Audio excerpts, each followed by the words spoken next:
وہ بھی بیٹھے ہوئے تھے. تو وہاں پر ایک ایم این اے جو ہے, جو عام سا ایم این اے نون لیگ کا, اس نے ان کو کہا جی یہ بتائیں کہ ہم تو عمران خان کو سلیکٹڈ کہہ کے جو ہے وہ تھک گئے ہیں, ہمارے منہ سے عمران خان کا نام ہی نہیں نکلتا, ہم تو کہتے ہیں سلیکٹڈ ہے. عامر نے میری اس خبر کی تائید کر دی ہے کہ مسلم لیگ نون کی قیادت کو کہیں نہ کہیں سے اس بات کا سگنل ضرور دیا گیا ہے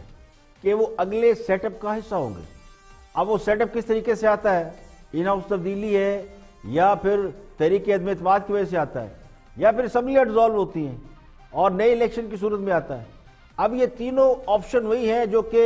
مولانا فضل الرحمان جب دھرنا دینے نکلے تھے, لانگ مارچ پہ نکلے تھے, پھر انہوں نے دھرنا دیا, تو یہ تینوں آپشن اس وقت مولانا فضل الرحمان بھی بتاتے تھے. لیکن مولانا فضل الرحمان نے اس کی ڈیڈ لائن دے رکھی تھی, وہ ڈیڈ لائن گزر گئی ہے. تو میں نے جو خبر دی تھی کہ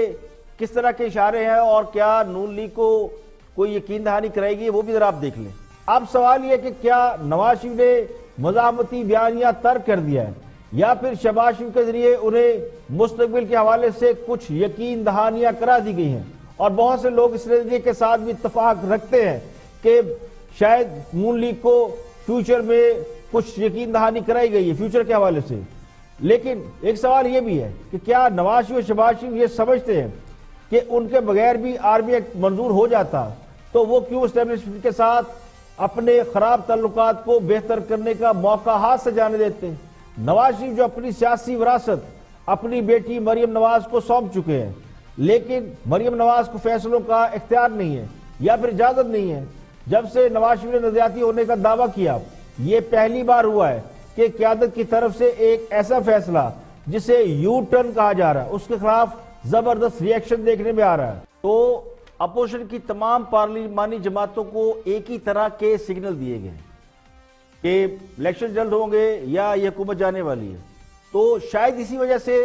مسلم لیگ نون نے بھی اتنا بڑا یو ٹرن لیا ہے اور اپنی پوری جماعت کو اسٹیک پر لگا دیا ہے. اب یہ اپوزیشن میں جماعتیں ہیں, People Party, Noon League, J U I F, یہ ساری انتہائی تجربہ کار جماعتیں ہیں اور یقینی طور پر جو بھی موومنٹ کی گئی ہے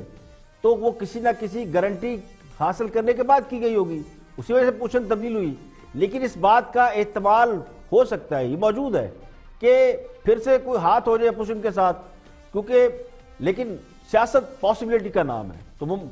اسی وجہ سے یہ آپشن لیا گیا ہے. مولانا فضل الرحمان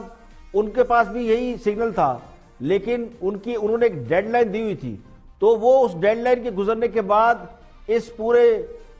پارلیمانی پروسیس کا جس میں آرمی ایکٹ منظور کرایا گیا اس کا حصہ نہیں بنے. تو پھر کہیں نہ کہیں یہ سمجھ میں آتا ہے کہ ان کے ساتھ تو ہاتھ ہو چکا ہے, لیکن باقی جو جماعتیں موجود ہیں وہ سیاست میں ممکنات کا آپشن اویل کرنے کے لیے اب بھی تیار ہیں.